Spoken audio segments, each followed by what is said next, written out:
गोतिन गोतिन के बीच गोतिन पी सहेली। भला ऐसा कोनो घर का सिस्टम होला? जहिया से आइल बानी तहिया से नौकर जैसन खट रहल बानी।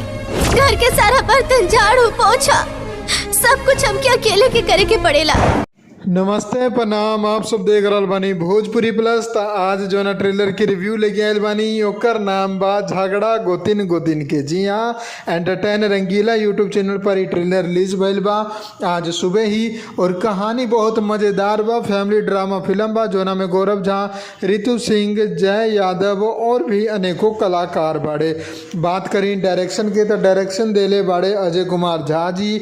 और जोन फिल्म की कहानी बा वो आप लोगन के समझा देता नहीं हम अपनी रिव्यू में। तो कहानी बा एगो ऐसा घर के जहाँ पर 3 गो लड़का बाड़े, 2 गो लड़का के बियाह हो चुकल बा और 2 गो दियादिन पुतो घर में हैले बड़ी। लेकिन जोन बड़की पुतो बा उ मझली पुतो पर बहुत ही ज़्यादा रोआम मारेली, सब चीज़ के काम ओकरा से करवाली। लेकिन तभी घर में होला बात कि तीसरा बेटा के शादी करावल जाओ और ओकरो खातिर भी मेहरारू लियावल जाओ, घर खातिर सबसे छोट पुतो लियावल जाओ। तो ओ खातिर तीसरा बेटा के खातिर लड़की खोजाली, बियाह होखेला, सब चीज़ होखेला।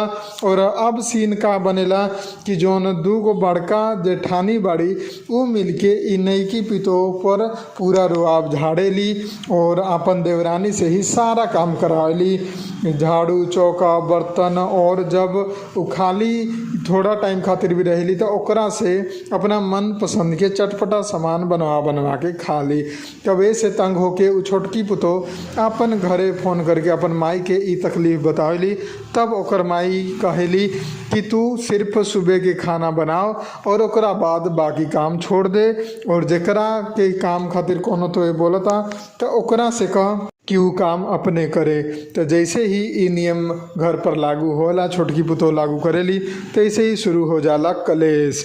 और कलेश इतना ज़्यादा बढ़ जाला कि घर में बंटवारा के मांग होके लागेला। लेकिन तीनों बेटा बहुत ही समझदार रहेला, वो मेहरारू के बात में ना आके तीनों गोरा के बात ठुकरा देला और तीनों के पिटाई भी होला। तब तीनों जौन पुतो बाड़ी तो घर छोड़ के जाए लागेली। और वो समय अचानक ही सास के ठोकर लाग जाला और दीवार से जाके उनकर से टकरा जाला। जब हॉस्पिटल ले जावल जाला तब पता चलेला कि इनकर बॉडी पैरालाइज हो चुकल बा, अब काम ना कर रहल बा, इतना अंदरूनी चोट लागल बा।